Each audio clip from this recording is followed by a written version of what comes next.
Estos números a mí me sorprenden y me llenan de curiosidad. Mira esto, entre enero y mayo las exportaciones chinas a Tailandia crecieron más de un 20%, a Vietnam casi un 19%, a Indonesia un 17%. ¿A qué se debe este salto? ¿Más demanda? ¿Algún nuevo acuerdo? No, lo que hay detrás es una jugada estratégica. China no se quedó llorando tras la guerra comercial, no se quejó, no pidió permiso, hizo algo mucho más inteligente, buscó un atajo. Y hoy te lo voy a explicar. Quédate conmigo porque te voy a mostrar las tres formas en que China está esquivando los aranceles de Estados Unidos. Esto no es una teoría, es una estrategia en plena ejecución y lleva años en marcha.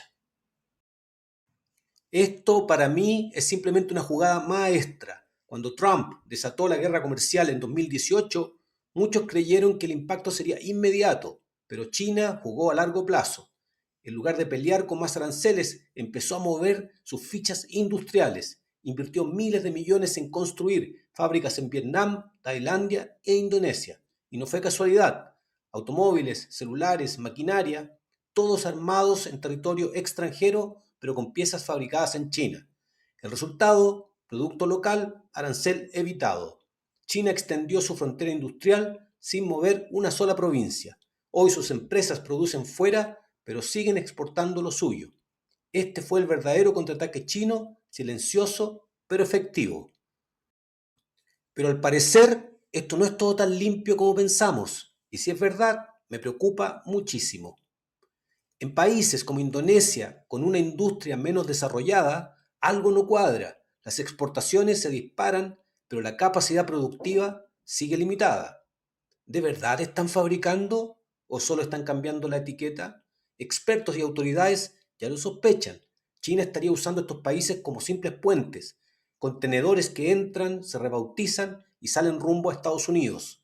Algunos gobiernos, como el de Indonesia, ya lo están investigando, porque si se demuestra que no hay suficiente contenido local, podrían venir sanciones y fuertes.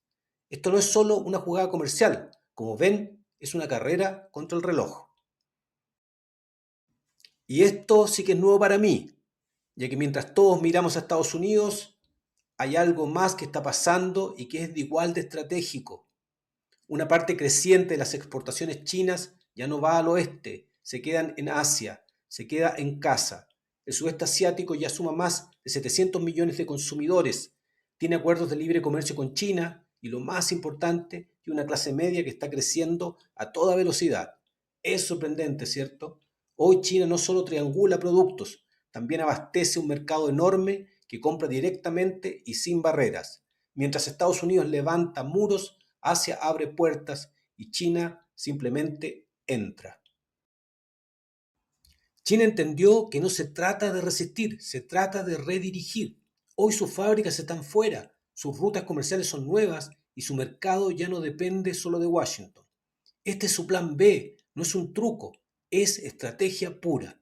Y funciona, porque esquiva aranceles, gana tiempo, abre mercados y pone presión donde más duele, en la cadena de suministro global. ¿Puede Estados Unidos ganar una guerra comercial si China ya está jugando otro juego? Cuéntame en los comentarios, ¿qué opinas de esta estrategia y si crees que Estados Unidos debería responder con más aranceles o con algo distinto? Y si te interesan estos temas de economía, estrategia y poder, suscríbete porque se vienen más videos como este.